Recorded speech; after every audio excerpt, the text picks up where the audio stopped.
Welcome back, Bazigars.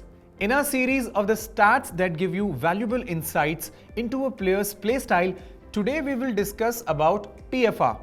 In our last chapter, we talked about how a player's VPIP tells us how tight or loose he is. Today, we will discuss what PFR tells us and its relation to VPIP. PFR stands for pre-flop raise. This number is also a percentage of the times the player raised pre-flop out of the total number of hands they played. Say a player raised 40 hands out of the 100 hands he played. His PFR will become 40. This figure gives you an idea of how aggressive a player is.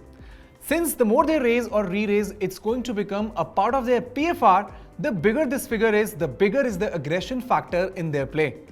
But aggression in isolation cannot determine if the aggression they are showing is because they have good cards or because it's just a loose play style.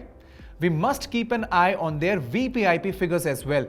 If the VPIP number is really high, say 60, and PFR is 45, it's the sign of a loose player. But if the VPIP is 20 and PFR is 16, it's a sign of a tight aggressive player who is getting involved in pots with good holdings and he plays his good cards aggressively as well. Your best bet, however, is to play against a passive player getting involved in a lot of hands, so a VPIP of 80 and PFR of 10 will tell you that this player mostly gets involved in hands not by raising himself but by calling raises. Since they have a huge VPIP number, you can safely assume that their starting hand selection is really wide.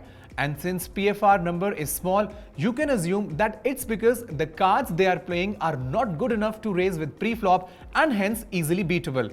And this is how, by looking at the PFR and VPIP numbers, it's easy to determine how aggressive or passive a player is and how you should be playing against them. And the best part about PokerBaazi app is that it shows you these stats on all players, which includes you and all other players you are playing against. This takes away the complexity from the mathematical aspect of calculating these percentages and make your best move against your opponent.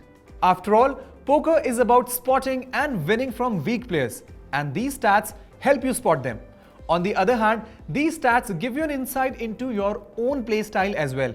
If you feel that your stats are indicating that you're a loose passive player, you need to start working on your game and get those stats in order so that you play poker as the strategic game that it is and have a lot of fun beating your friends to it. With that, we come to an end of this chapter. Do check out our other chapters so that we can help you improve as a poker player. Wish you all the best on the tables. Keep learning and keep crushing.